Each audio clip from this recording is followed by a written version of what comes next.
it goes right, it's a slice. If it goes left, it's a hook. If it goes straight, it's a miracle. This is Out of Bounds. If it's happening in the world of golf, we're talking about it. Coverage, debate, discussion, pro golf and local golf. Let's do it. This is Out of Bounds. And here are your hosts, Nate Sharman and Josh Durso.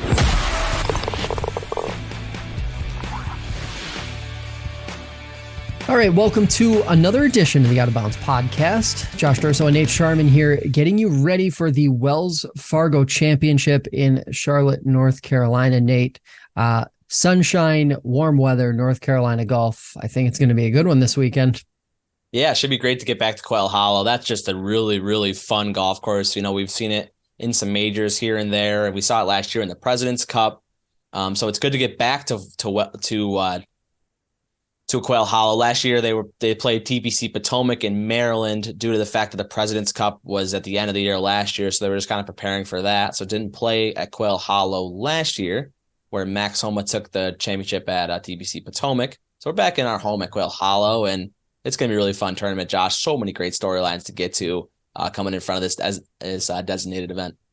Yeah, and we finally have one where the names Rahm and Scheffler won't be showing up on the leaderboard. Yeah, that's funny, isn't it? I mean, you see every single week you see the Rahm or Scheffler, right? As you already said it, but you can use your one opt-out a year. All these guys can do that, right? Do you think the PGA Tour was a little bit, I don't know if upset's the word or disgruntled that Rahm and Scheffler are using on the same week, or do you think they don't even think twice about it? Maybe not disgruntled. I think on one hand, you could look at it that way and say, yeah, it might be a wrong word choice by me. Maybe they were a little bummed out, but then again, at the same time, it guarantees that they're going to be playing together in every remaining elevated event. That's true. Yeah. Assuming they don't get, they don't choose to sit one out and take the fine that comes along with it, or the dollar hit that comes with it. So, I think they look at it now as, I think there's 5 elevated events, not counting majors. 5 with this one. I think there's 4 and this one, but I could be wrong. I think there's around 5, and there's 3 major championships too. So you're guaranteed to see Rahm and Scheffler, the two, I would say, undisputed best golfers in the world over the last year, playing together in all of the elevated events the rest of the way. It's great. To me, that's a great scenario for the tour. Yeah, no, it's just funny to see Rahm and Scheffler not there together, but it's okay. It's nothing that they're conspiring or anything like that. It's just how both their schedules worked out. Rahm's played a ton of golf lately too. So yeah, I mean, if anybody deserves a week off after the schedule that he's kept since, basically it feels like mid-February, he's due. Rory McIlroy, what are the expectations for that guy? That might be the biggest storyline coming into the week. He is the favorite officially. He's we haven't gotten to our odds segment yet, but plus 750, Rory McIlroy, a 3-time winner at the Wells Fargo at Quail Hollow. It's really interesting, right? Because this is the first time we've seen Rory since he missed the cut at Augusta and then bombed out the week after and withdrew from the RBC Heritage, got slapped with that $3 million fine that we've talked about, right? So expectations are high, I think, for Rory McIlroy. He's the favorite for a reason, right? People think, odds makers in Vegas think he's got the best chance to win, right? So I'm just really interested. Rory did have a little bit of an interview today. It wasn't an official interview, but he talked about how it's just really good for his mental and emotional well-being for him to spend time at home and kind of recharge there. So I would expect Rory McIlroy to play well this week. He's played well at Quail Hollow his entire career.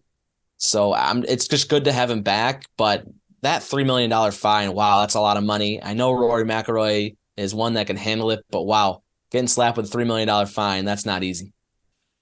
So here's my bolt. I've thought a little bit about Rory and what we've seen out of him in the past. And I'm not saying like distant history either. We're talking fairly recent. He's not going to play well this week. I think this week he's going to be knocking the rust off. I think back to the beginning of the playoffs last year and looked a little rusty when he came back. There was that stretch. I think it was like he went was it 5 or 6 weeks without playing golf or something along those lines towards the end. And looked terrible and then wound up getting a big win at the end. So my guess is it's going to take him a little bit to get going here. Could be potentially positioning himself pretty well here for the PGA Championship. Give him a couple weeks to get sort of back into the groove of things, knock the rust off this week. There aren't any expectations for him, right? I mean, he's the favorite, but I can't imagine anybody is seriously thinking that he is going to go out and win. I can't believe that. He's just going to have to face all these questions, right? He doesn't have this pre-round interview today, but after every single round of, why'd you do it? Why'd you withdraw? And all the pressure that comes along with it. But in turn, I think he's a little bit maybe under the radar because he's not doing, in the last week, he hasn't had to do a lot of PGA Tour poster boy stuff, right? He hasn't had to do a lot of that stuff for the PGA Tour. He's been able to kind of, like he said, sit back at home and rest for his mental and physical well-being, which is a good thing for Rory, I think. So I think he'll play well. I really do. I think he'll compete. I didn't pick him to win. He's not my pick here as we're getting closer and closer to it, but I do think Rory will play well.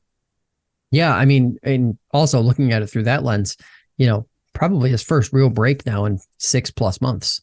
Right. So this was probably a bit overdue, yes. Which for him, it's good that he took it, and also good that now we get to see him play golf again, because that's, of course, what golf fans want to see. Caddy shakeup. We had some caddy news break today. Yeah.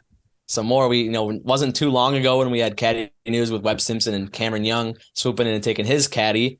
Now we have Patrick Cantlay, who has officially ditched his caddy, Matt Rev Minster, who has been on the back for Patrick Cantlay for a good part of his career, I would say. Has been very successful with Patrick Cantlay. But Cantlay's going to a pretty big name. I think everyone in the golf world knows this one. Joe Lacava, caddy for Tiger Woods for the last, I'd say, probably, I think since 2011, they've caddied together. Yeah. Really, really good friend of Tiger's. And we know all the stuff with Tiger going on and how he's not going to play until maybe a little bit. We could talk a little bit more about that. But he's recently had a surgery. So Joe Lacava going to the back for Patrick Cantlay. Very interesting because Patrick Cantlay's played really well. So you don't normally see guys ditch their caddy when they're on a hot streak like Cantlay. I think in his last 6 events, he's hit the top 20. He's made 9 of 11 cuts this season. He's had a very good year. Hasn't had a victory, but he's been sniffing around on those leaderboards all year. So I'm very interested by this move, Josh. What do you think about Patrick Cantlay, leaving his caddy at such a good point in his career? What do you make of that as Patrick Cantlay on the golf side of things? I think it's better that you make a change when you're in this scenario rather than waiting until you're in a slump. We see a lot of guys wait until they're kind of between a rock and a hard place, and they're just looking for anything to change up, or until the relationship has gone really south. And in this case, it looks like they, went their own ways on good terms, and it was the right time. I think, interestingly enough, the right time for Joe Lacava as well, right? We know what we know now about Tiger Woods, and we just sit here and, maybe he plays later this year, but probably he doesn't. We probably won't see him play golf until next year. I don't think so. So, this was the right move for him. Joe is obviously one of the best caddies in the game. So it's a fit on that side. The thing to watch, I think, is we saw with Cam Young a really smooth transition, right? We saw that relationship almost just ignite instantaneously. I'll be curious to see if there's any kind of not a learning curve, but if there's any kind of relationship building that has to happen, and if that winds up coming as a bit of a setback for Cantlay, who has been playing really consistently. He has caddied for Cantlay here in some tournaments here the last few years. Tiger's had kind of that history of not playing in a ton of events the last 3 to 5 years, just with his health and stuff. So he has been on the bag with Patrick before. So I expect a little bit of camaraderie, but yes, Josh, there will be some sort of learning curve, I would think. But mainly, I kind of want to talk more about what this means for Tiger Woods. We mentioned that he probably won't see him this year, and who will be on the bag for him when he does play. Because I'm not going to ever count Tiger Woods out. He has this surgery where, was for the better for his life, right? It was a quality of life thing. And I don't think I can ever count him out. He's Tiger Woods. He came back from that tragedy to win a major. He won the Masters. So it's hard to ever count a guy like Tiger Woods out. It is interesting that Tiger did, kind of let Joe go. And Joe didn't even really ask Tiger either. Tiger said it to Joe, do you want to carry the bag for somebody else? And to me, Tiger Woods saying that to Lacava kind of says that, this is going to be a while. It may not even be next year, right? It may be even the year after that. You never know when Tiger Woods can get back in the fold. So him telling Lacava he's free to shop around with some other golfers says to me a lot about Tiger's availability the next few years in the tour. Is it fair to Joe, if you're Tiger Woods, is it fair to Joe Lacava to keep him on your bag when you're only going to be playing in at most 4 meaningful events a year? I feel like that's kind of where the decision stemmed from, if that makes sense. Right. Because I don't think Lacava's at that point in his caddying career. So, what it almost is, this is a scenario where he's this free agent that eventually was going to get picked up by somebody. It was a matter of when and by whom. And I think going this route for Tiger, it's the right time. Like I said, next year, I think he'll come back at the Masters. I think that's the next time we'll see him. And it's interesting because he was pretty forthright, it felt like, in his press conferences and stuff at the Masters this year, in saying, I don't really know what's next for me. I don't really know what my, attitude is going to be toward these events. It was a departure from the Tiger that I'm here because I know I can win. And it was very much, I don't know how many more of these I have left in me. I'm approaching this differently. Do you want to keep Joe Lacava at that point tied up with you when he's one of the best caddies in the game and you are very clearly winding things down, injury or not, winding things down? Not to say he won't ever win again, but. Yeah, I wonder who, and I'm going off that point too with Rev Minster, the longtime caddy for Cantlay. I would assume he gets picked up by one of these younger guys, right? I mean, he's been a very good caddy for Patrick Cantlay. Has proved that track record too with Cantlay. So I'm interested to see what happens with him too. Yeah, and nobody will really know what the relationship was behind the scenes there, but I think for all parties involved, including caddies, sometimes a change of pace is a good thing. Sometimes it's better to pull the plug on that kind of relationship before things go sour and go south. Looking at it this way, neither one of them has any egg on their face. They can both walk away from the relationship with the other person and say, yeah, we were good. Like, in that scenario, neither one of them can be faulted for anything, I think. It seems like the right way to go about it, as opposed to letting kind of like the rumor mill, sense that there's some sort of friction between the two, or whatever the case may be, if they forced it for the rest of the season. Right. So, it's tough to say. Let's get into odds a little bit here. I know you have some thoughts on our top 5, top 10 here. But I'm just going to get it out. I'm just going to ask you. You've got a big old LOL sitting next to Rory McIlroy's name in the odds talk section of our rundown. Big old LOL. He's the favorite. Yeah, you don't like it. I thought about it. I think I put that on there a while ago, but earlier in the day, I thought about it. He wouldn't be the favorite if Rahm or Scheffler's here. I think that's really the reason why he's the favorite. Fair. He's won here 3 times too. He's got an impressive track record at Quail Hollow. So yep, Rory comes in as your favorite. I got 7-1 down. I think he's floating around that 750 number.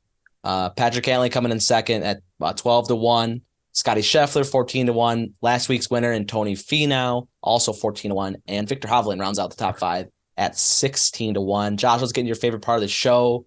Picks. I'll let you go first. Xander Schauffele.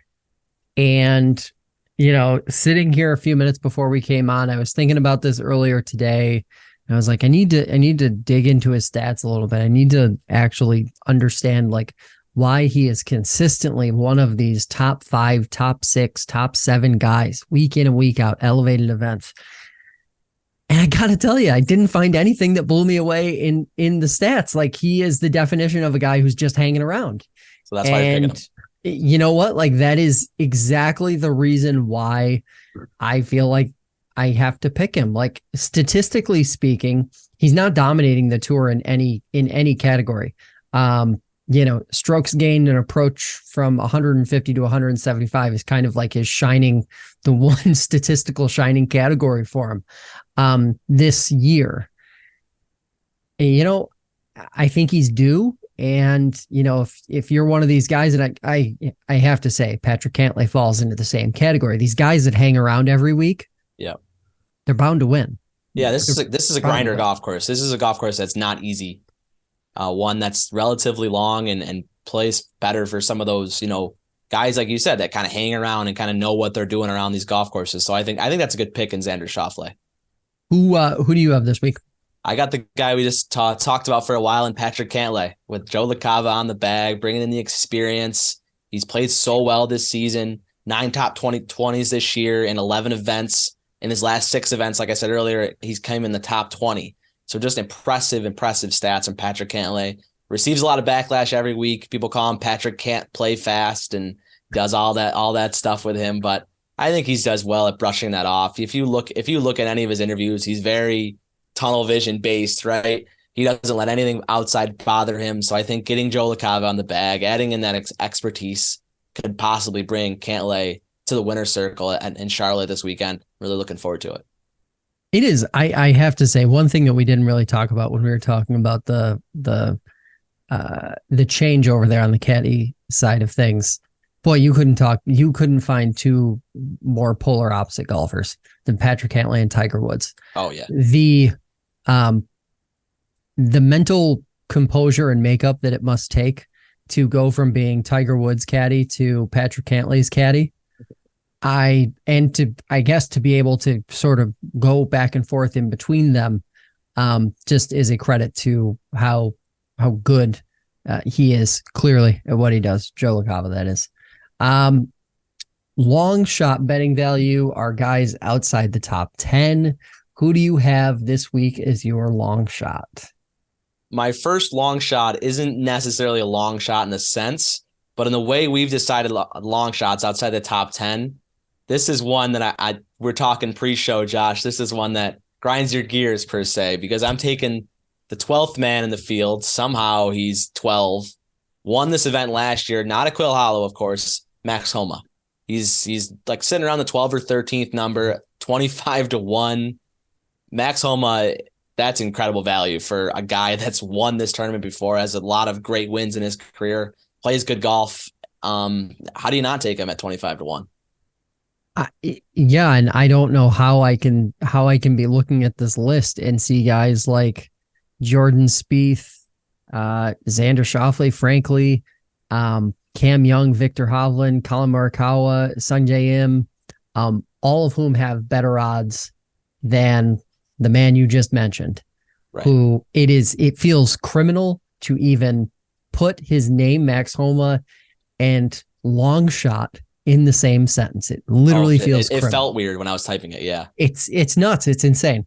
I guess have a real long shot for you though. Last week I had a good one in Batia, 90-1, came in third in that event. I'll give you Keith Mitchell this week, 60-1. He's played well all this year. He's the guy. If you don't know who Keith Mitchell is, he's the guy with the visor. The guy he's got really good swag, as we call it, with the visor on. So he's my real long shot of the week, 60-1. Print the tickets, Keith Mitchell. Laid back, and I am one more time. I am riding with Tom Kim, plus 4,800. I like it. Middle of the pack. I think there are a few compelling guys in that hanging around in that area, but I like him more than I do the others, like a Ricky Fowler or a Shane Lowry. Yeah. I like the Tom Kim pick. He's got the game and he's young. I feel like, again, he's going to come around. It's just a matter of when, right? Because he's way too well-rounded not to. So yeah, that's where I'm putting my long shot money this week. One more thing I want to talk about before we get out of here, Josh. What do you think about Justin Thomas? He's a guy at 22-1 that's won at Quail Hollow before at the PGA Championship. A guy that hasn't played well this year at all, right? Do you think he plays well this weekend at Wells Fargo and loads a little bit of momentum going into the PGA? I don't know, because I don't know that you want to play well this week if your intent is to try and win the PGA Championship, because I don't feel like winning in such close proximity to an event like that is necessarily a good omen. I feel like it just puts extra pressure. So I think for a guy like Justin Thomas, it's probably more about just finding the good feels, I guess, because he has clearly not been himself so far this season. Especially in elevated events. So my guess would be that he's looking to get some good feeling back, and probably not setting out to win. Although I guess they're all always setting out to win. Yeah, I don't like Justin Thomas to win this week, but I do think he plays well enough to come in that 20 to 30 number at the end of Sunday. Maybe he's even around on Sunday. I don't think he wins the event. I don't really think he comes in that top 10 either. But in a sense of, being at somewhere he knows really well and just trying to build momentum, right, for the PGA Championship. He's got to defend his crown in a few weeks here. So I think he comes out and he kind of gets back to the basics, right, and plays good golf to kind of give him some momentum and push him towards that PGA Championship. Tell you what, if he gets a top 10 or a top 5 this weekend, he jumps to near the top of the projections, I would assume, for sure. the PGA Championship, which... Question B, does his game necessarily fit Oak Hill up here in Rochester? I'm not really sure about that. We'll have plenty of conversations about that in the coming weeks, but that is going to do it for this week's Out of Bounds. We'll be back Sunday after the Wells Fargo. For the latest, check outaboundsgolfpod.com. Follow Out of Bounds on TikTok, Instagram, and of course, subscribe here on YouTube. And remember, whether it's down the middle or out of bounds, keep on swinging. You've been listening to Out of Bounds. If it's coverage, debate, or discussion of pro and local golf, we'll be talking about it. Be sure to visit the website at fingerlakes1.com. Find us on TikTok, Instagram, and Twitter at OutofBoundsFL1. See you next time on Out of Bounds.